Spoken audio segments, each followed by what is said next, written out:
Hello everyone, তোমরা সবাই কেমন আছো? Welcome to our YouTube channel easy nursing Bengali. তো এই চ্যানেলে তোমরা সমস্ত নার্সিং রিলেটেড ভিডিও বাংলার মাধ্যমে জানতে পারবে। তো চলো, এর আগের দিন আমরা আলোচনা করেছিলাম জেরিয়াট্রিক নার্সিংয়ের পার্ট 1 নিয়ে। আজকে আমরা আলোচনা করছি পার্ট 2। এই পার্ট 2 এর মধ্যে কী কী রয়েছে দেখো। Write a note on geriatric nursing, এটা একটা কোশ্চেন হতে পারে। আরেকটা দেখো, ডিফাইন জেরিটোনোলজি। আরেকটা আছে দেখো, what are the aims of geriatric nursing. এবং আরেকটা আছে দেখো, what are the roles and responsibility of a nurse in care of aged. ঠিক আছে, আরেকটা টপিক আরেকটা অড দিয়ে কোশ্চেন রয়েছে, what are the role and responsibility of a nurse in care of aged.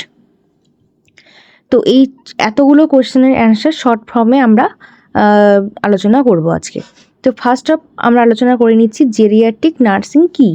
তো জেরিয়াট্রিক নার্সিং কী? Geriatric nursing sometimes refer to as gerontological nursing is simply defined as nursing care for elderly patient with a focus not only on illness but on overall health and wellness. তো দেখো, geriatric nursing বলতে আমরা কি জানছি, যে এটা refer করা হচ্ছে কেমন, জেরিটোলজিক্যাল নার্সিংকে, যেটা ডিফাইন করা হচ্ছে, সিম্পলি ডিফাইন করা হচ্ছে কীকে, যে নার্সিং কেয়ার। এটাকে নার্সিং কেয়ার করা হচ্ছে কাদেরকে নার্সিং কেয়ার করছি, বয়স্কদের নার্সিং কেয়ার করছি কখন, যে এরকম সময় নয় যখন আমরা শুধুমাত্র ইলনেস থাকছে, সেই সময় শুধুমাত্র নয়, বরং ওভারঅল হেলথ এবং যাতে ঠিকঠাক থাকে, ওয়েলনেস যাতে ভালোভাবে থাকতে পারে, সেই কারণেই কিন্তু আমরা নার্সিং কেয়ার প্রোভাইড করে থাকি।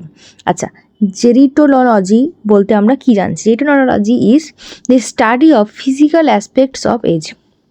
ফিজিক্যালি এজিংয়ের বয়স হয়ে গেলে যে ফিজিক্যালি যে অ্যাসপেক্ট পড়ছে সেগুলোকে দেখা, হ্যাঁ, সেগুলোকে নিয়েই স্টাডি করা, as well as the mental, social এবং সোসাইটাল ইমপ্লিকেশন অফ এজিং।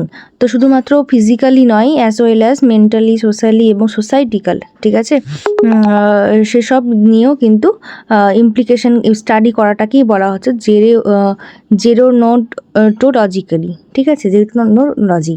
আচ্ছা, এইমস অফ জেরিয়াট্রিক নার্সিং। তো এইমস অফ জেরিয়াট্রিক নার্সিং কী কী এইমসের মধ্যে রয়েছে দেখো, মেনটেনেন্স অন হেলথ ফাংশন। কী করছে? হেলথ ফাংশনটাকে মেনটেন করা হচ্ছে। Detecting severe disease at an early স্টেজে ডিটেক্ট করা হচ্ছে সিভিয়ার কোনো ডিজিজ রয়েছে কিনা। Prevention of deterioration of an existing health problem, যে হেলথ প্রবলেমগুলো রয়েছে সেইগুলোকে কি করছে? প্রিভেন্ট করছে, ঠিক আছে। এরপর দেখো, important duties of geriatric nursing.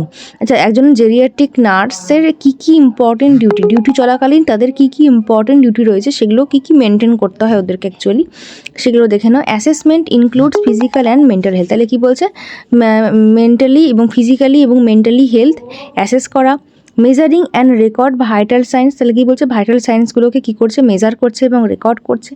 Administrating medication administration করছে। প্রোভাইড ডাইভার্সনাল থেরাপি, যে যদি কোনো মন খারাপ থাকে সেক্ষেত্রে ডাইভার্ট করা মাইন্ডটাকে, ঠিক আছে, সেগুলো থেরাপি করা। Exercise and messaging patient, exercise করা এবং ম্যাসাজিং পেশেন্টগুলোকে করা। এবং ফিজিক্যাল অ্যান্ড সাইকোলজিক্যালি সাপোর্ট করা এবং সাইকোলজিক্যালি সাপোর্ট করা। Watching for signs of elder abuse, elder যে অ্যাবিউস রয়েছে সেগুলোকে ওয়াচিং করা, ঠিক আছে। Transporting patients to doctors visit and other appointments, ঠিক আছে, কোনো ডক্টরের যদি ভিজিট হয় সেক্ষেত্রে পেশেন্টকে ট্রান্সপোর্ট করা, ঠিক আছে, এবং আদার অ্যাপয়েন্টমেন্ট নেওয়ানোর জন্য।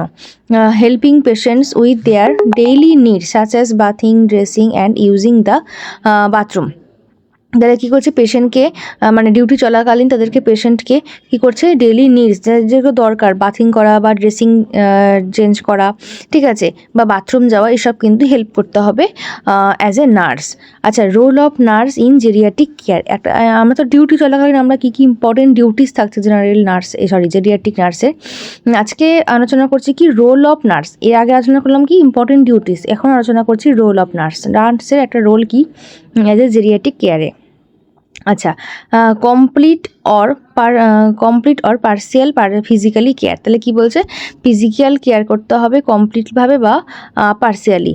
ইট includes the nurse has to assistant and care of old age people in routine activities completely or partially as per the needs of the particular person.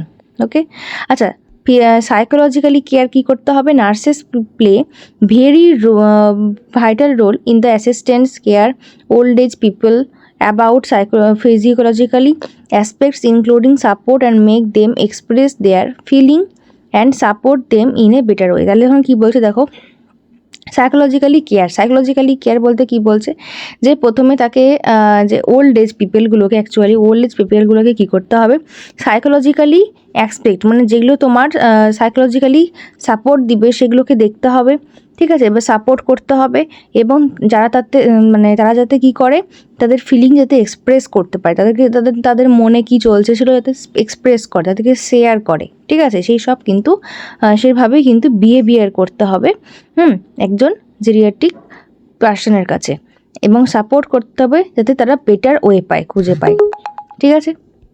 এরপর দেখো ইমোশন কেয়ার করতে হবে, ইমোশনালি তাদেরকে বুঝতে হবে। It includes the nurse assist and care of old age people regarding their emotional factors because in old age they are become emotional for even simple matter so required to convince them to make them feel happy, always them to express their feeling frankly and listen properly, they give more strength। তাহলে কি বলছে যে emotionally তাদেরকে কি করতে হবে, support করতে হবে এবং যাতে তারা তাদের ফিলিংস যাতে এক্সপ্রেস করতে পারে, এবার ফিলিং এক্সপ্রেস যদি করে সেক্ষেত্রে তোমাকে শুনতে হবে, লিসেন প্রপারলি করতে হবে, সেই ক্ষেত্রে কিন্তু এভাবে সাপোর্ট করতে হয়।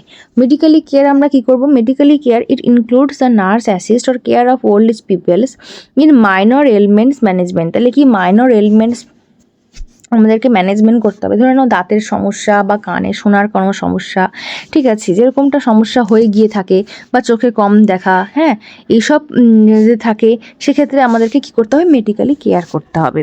Actually at old age most people suffer with minor ailments such as deafness, এই যে কানে শোনা প্রবলেম হওয়া, loss of partially eye sightness, হ্যাঁ, চোখে দেখা একটু প্রবলেম হওয়া, বা এংরিনেস মানে একটুতে রেগে যাওয়া, টায়ার্ড, ঠিক আছে, উইকনেস হয়ে যাওয়া, অ্যাংজাইটি, ফিলিং আনসিকিউরড মানে যেহেতু বয়স হয়ে গেছে সেক্ষেত্রে ভাবতে পারে যে এরপরে কী হবে, আমাকে কে দেখবে, এরকম একটা আনসিকিউরড ফিলিং হওয়া, ডিমেনশিয়া ভুলে যাচ্ছে, ঠিক আছে, ক্রনিক ইলনেস অনেক দিন ধরে কোনোভাবে মানে অসুস্থতা থেকে যাওয়া, এগুলোও কিন্তু আমাদেরকে মেডিকেল কেয়ার প্রোভাইড করতে হবে।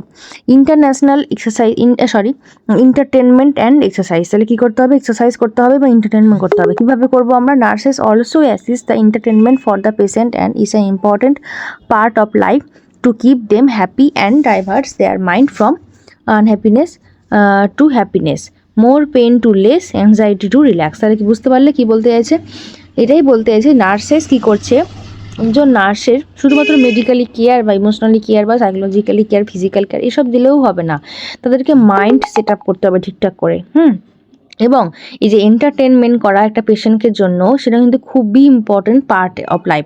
একটা লাইফে আমাদের যদি হাসি খুশি থাকে সেক্ষেত্রে কিন্তু অনেক সময় কি হয় যে আমাদের মন খারাপ যদি ঠিক হয়ে যায় সেক্ষেত্রে কিন্তু অসুখটাও আমাদের তাড়াতাড়ি করে সুস্থ মানে ঠিক হয়ে যাবে, অসুস্থতাটা থাকে না, সুস্থ হয়ে যাই আমরা।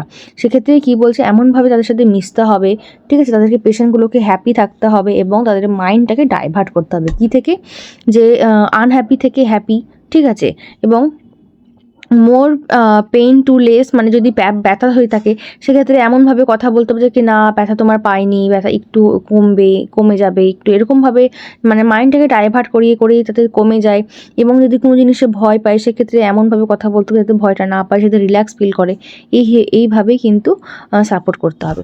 Provide focused there health screening, counselling, crisis intervention, comprehensive care to this population. তাদেরকে কী করতে হবে, যে স্ক্রিনিং, বারবার করে স্ক্রিনিং করা, হ্যাঁ, চেকিং করা, ব্লাড সুগার টেস্ট করা, ঠিক আছে, বা কোনো রিপোর্ট করানো, এইসব স্ক্রিনিং করতে হবে এবং কাউন্সিলিং করাতে হবে, যেটি কি না তুমি ঠিক হয়ে যাবে, ভালো থাকছো, এরকমভাবে কাউন্সিলিং করা, ক্রাইসিস ইন্টারভেনশন করা, কোনো যদি এমার্জেন্সি ক্রাইসিস থাকে সেক্ষেত্রে ইন্টারভেনশন করতে হবে, এবং কম্প্রিহেন্সিভ কেয়ারই মানে পুরোটাই এই প্রোভাইডগুলো কেয়ার করতে হবে।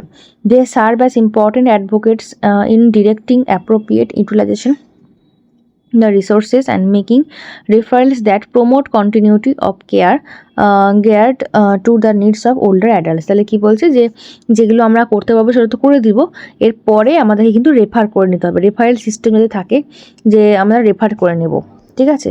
এবার দেখো ক্রাইসিস ম্যানেজমেন্ট আমরা করব, এবং কেয়ার ফর ডায়েট, আমরা ডায়েট কিন্তু কীভাবে কী কোনটা খেতে হবে, কখন কী খেতে হবে, সেই হিসাবে কিন্তু ডায়েট একটা মেনটেন করতে হবে। Exercise regularly help them to keep them physical and mental stability and healthy। তাহলে কি বলছে, যে এক্সারসাইজ করতে হবে রেগুলারলি, কি করার জন্য, তাদেরকে যাতে সুস্থ থাকতে পারে ফিজিক্যালি, মেন্টালি, এবং হেলদি থাকতে পারে, সেক্ষেত্রেই কিন্তু এক্সারসাইজ করতেই হবে। তো আজকে তাহলে কী কী আমরা আলোচনা করলাম, জেরিয়াট্রিক নার্সিং কী, জেরিটোলজি কী, এবং এইমস কী, জেরিয়াট্রিক নার্সিংয়ের এইমস কী, আচ্ছা ইম্পর্টেন্ট ডিউটি কী, জেরিয়াট্রিক নার্সিংয়ের একটা ইম্পর্টেন্ট ডিউটি কী কী হতে পারে, এবং রোল অফ নার্স। এটা ছিল আমাদের পার্ট 2 নিয়ে। আজকে পার্ট 2 নিয়ে এতটাই থাকলো। এরপরে আমরা আলোচনা করব পার্ট 3, এবং পার্ট 3তে কী কী রয়েছে সেটা আমরা পার্ট 3তে আলোচনা করে নিচ্ছি। তো চলো আজকে এতটাই থাকলো, এরপর দেখা হচ্ছে পরের ভিডিওতে। Bye bye.